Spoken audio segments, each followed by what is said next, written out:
¿Qué tal? Muy buenas tardes. Estamos aquí en Ginebra, Suiza, en 3 Puntos Noticias. Estamos fuera del Consejo de Derechos Humanos, en donde Michelle Bachelet, la alta comisionada para Derechos Humanos, acaba de rendir su informe sobre la situación en Venezuela. Estamos con mucha suerte porque estamos aquí con Miguel Pizarro, diputado parlamentario de Venezuela, y nos va a hablar sobre la situación y sobre lo que él observó en el discurso de Bachelet. Juan Gasparini. Efectivamente, Miguel, queremos aprovechar tu presencia porque el discurso de Michelle Bachelet, a mi entender, ha sido muy pormenorizado con respecto a que las violaciones de los derechos humanos, bien pormenorizadas, continúan en Venezuela por parte del gobierno de Maduro. Entonces, queríamos saber un poco tu impresión general del discurso y ¿qué pensás de la situación? ¿Cuál es la posición de la oposición en este momento para sacar esta situación del impasse en que se encuentra? De acuerdo. Primero, muchas gracias por el espacio. Yo creo que el informe que ha presentado hoy la alta comisionada tiene varias verdades que son estruendosas y que además son muy graves. Que desde el reporte y desde las recomendaciones, las fuerzas especiales de seguridad, las FAES, hayan asesinado a más de 50 personas, deja una clara evidencia de que no se ha tomado en cuenta las recomendaciones respecto a organismos de seguridad. La afirmación con datos en mano de la autopsia del capitán Acosta.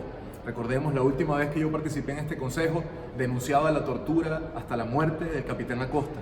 Ahora no es solo una denuncia, ahora se ha dicho fácticamente 18 costillas fracturadas, tabique roto, laceraciones, heridas, que dan cuenta de la tortura como política de Estado. Se ha dejado evidencia de que no hay acceso permanente en la escala que debería ocurrir a los presos políticos, a las detenciones arbitrarias, que no hay observancia del informe y las recomendaciones respecto al área de derechos económicos y sociales.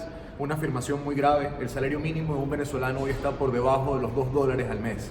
No alcanza lo que se gana, ni siquiera con todo el esfuerzo, 2 o 3 trabajos para poder cubrir las necesidades básicas. Pero además algo muy importante, que digamos es la línea que hila todo el informe y todo el discurso hoy de la alta comisionada, es que en Venezuela la violación sistemática de los derechos humanos como política de Estado sigue profundizándose y sigue agravándose. Ahora, de nuestra parte, no solamente subirle volumen a los datos importantes, también hacer un llamado a la comunidad internacional de que veamos con mucha claridad que nos enfrentamos en Venezuela. Venezuela no es un problema de 2 grupos políticos enfrentados por el poder. Venezuela es una relación de víctima y victimario.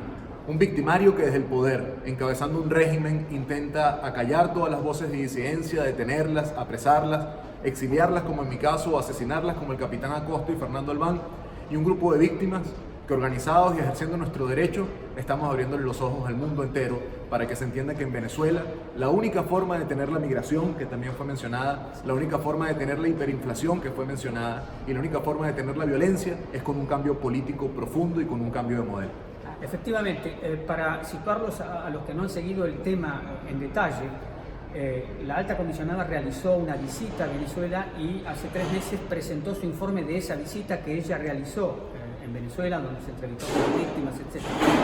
Lo grave de esta vez es que, a pesar de las recomendaciones que entonces hizo la alta comisionada hace 3 meses, todos los problemas señalados por ella se han agravado, no hay mejoría, digamos, el régimen sigue reprimiendo salvajemente a la oposición. Yo quisiera referirme más en detalle a algunos problemas que ha planteado la alta comisionada y quería tu reacción. Hay agresión represiva contra las poblaciones indígenas. Han sido citados 2, los Pemón y los Guarao, han sido citados como víctimas de la persecución que sigue. O sea que quería también preguntarte sobre eso porque hay un llamado insistente de Naciones Unidas con respecto a la problemática de los pueblos indígenas en México, en Guatemala, etcétera, etcétera, y ahora también en el marco del proceso represivo de Maduro hay también ataques contra las poblaciones indígenas. No solo ataques contra las poblaciones indígenas, también creo que empieza a visibilizarse el fenómeno del arco minero. Si hay algo que es muy grave de lo que ocurre en Venezuela hoy, es lo que está ocurriendo en el sur del país. Una forma de explotación absolutamente indiscriminada de nuestras Amazonas y nuestras reservas de agua dulce, destruyendo ecosistemas, destruyendo el ambiente, extrayendo oro no para la riqueza de un estado, extrayendo oro no para la compra de medicinas o alimentos, extrayendo oro para que una cúpula pequeña de la fuerza militar y de la fuerza política se sigue enriqueciendo.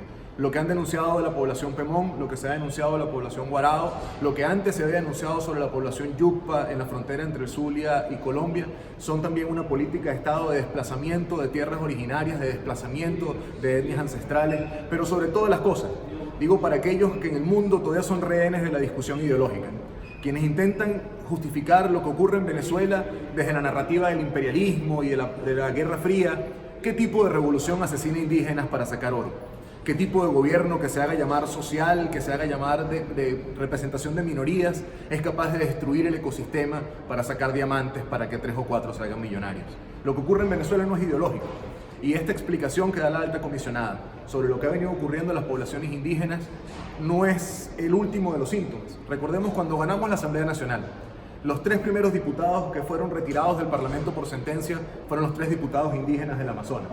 Y a partir de ahí ha venido una política permanente de desconocimiento de derechos de las poblaciones indígenas y ahora mucho peor, porque la extracción del oro, que permite que grupos irregulares hagan vida en Venezuela, como ha venido pasando con el ELN y con algunos grupos disidentes de la FARC, esa misma extracción de oro está destruyendo nuestras tierras ancestrales y nuestras etnias. Yo quería agregar una última y después te paso la palabra a Gabriela.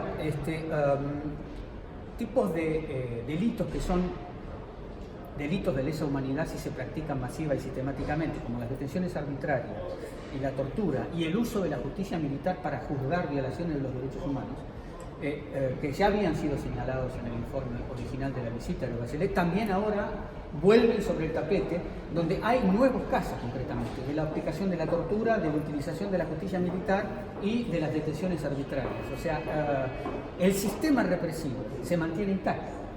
No solo se mantiene intacto, Gasparini, del último reporte a este reporte, 4 diputados más de la Asamblea Nacional fueron sentenciados.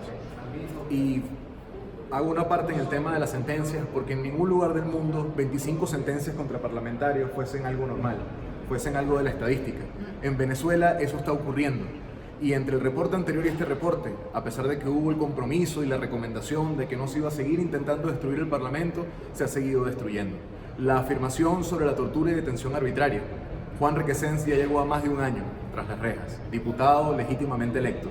Edgar Zambrano, primer vicepresidente, sigue preso en una cárcel militar sin ningún tipo de comunicación o acceso a sus familiares. Pero además, Rubén González, dirigente de Ferrominera, dirigente sindical del sur del país, de la misma zona donde ocurre el desplazamiento indígena y la explotación del arco minero, fue sentenciado por tribunales militares al ejercer su derecho como dirigente sindical. Es una forma sistemática de entender el poder para acabar con la disidencia. Y que eso se mantenga en el tiempo solo apuesta también a una cosa. Los organismos multilaterales, este tipo de foros también se enfrentan a un gran reto. Su vigencia y su capacidad de hacer contención a las violaciones. No solamente la resolución, no solamente lo escrito, no solamente la visita. Hacer presión suficiente para que se detengan estos abusos y más nunca se vuelvan a abrir. Es ahí donde yo quería entrar, porque sabemos que el Grupo de Lima va a impulsar una resolución en donde llaman a una comisión de investigación para Venezuela. ¿Es suficiente? ¿Tienes alguna esperanza en esto? ¿Cuáles son tus impresiones? Y pues ya para terminar. Claro, yo creo que al final con Venezuela no existe una acción que sea la bala de plata. Yo creo que es la suma de muchos esfuerzos. Es las resoluciones en el Consejo de Seguridad sobre el tema humanitario, es la afirmación de la necesidad humanitaria en Venezuela por OCHA y por todo el esfuerzo que viene haciendo ACNUR, son las resoluciones en el Consejo de Derechos Humanos, son la capacidad de los países y de nuestros aliados de ir cerrando las brechas de financiamiento de la dictadura y es la resistencia de quienes están adentro. Yo cuando vine la primera vez y compartí con ustedes, era mi primera acción en el exilio.